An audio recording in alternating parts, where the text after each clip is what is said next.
So, good day na naman sa atin dyan, mga collector natin, mga ka-hunters natin. So, ito nga, yung araw na pumunta tayo ng Mattel at naubusan tayo sa peg nila dahil medyo late na rin tayo noon. So, ito nga, kumuha tayo doon sa cashier nila ng Case F na sealed case. So, buksan natin to, unbox natin to. Tingnan natin kung ano mga laman-laman nito. So, tara, let's go!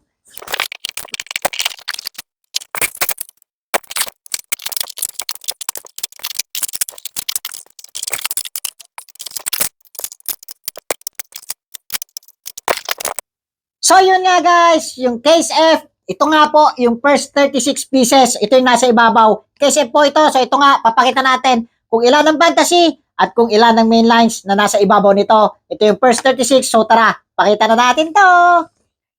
So, ito nga po, yung first 36 na binuksan natin mula sa Case F at 72 pieces all in all. Ito po yung first 36 na laman ng ating Case F. So, ito nga po, yung mainline, Fanta, mainline, Gas Monkey na ibang variant. So, ayan nga po, yung unang laman ng ating Case F na binuksan.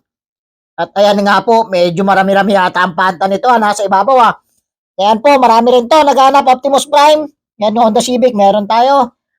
So, ayan nga, 72 Dodge Charger na bagong variant. At ito, bago rin to, Range Rover Velar.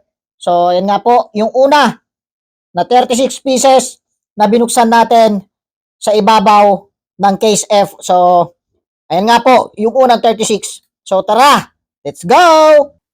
At ayun nga po, yung laman natin na first batch, 36 pieces ng ating F case. So, ito nga po, medyo marami-rami yung panta natin dito, hindi natin nalasahan to.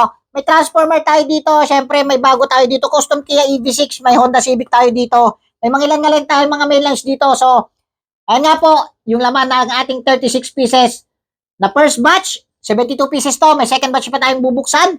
At ayan nga po, muli, nagpapasalamat po ako. Hot Wheels community, Diecast community, followers, tagapanood natin dyan. Maraming salamat. At sa grupong pinagsasharean ko ng mga video pinagsasharean natin ng mga grupo dyan.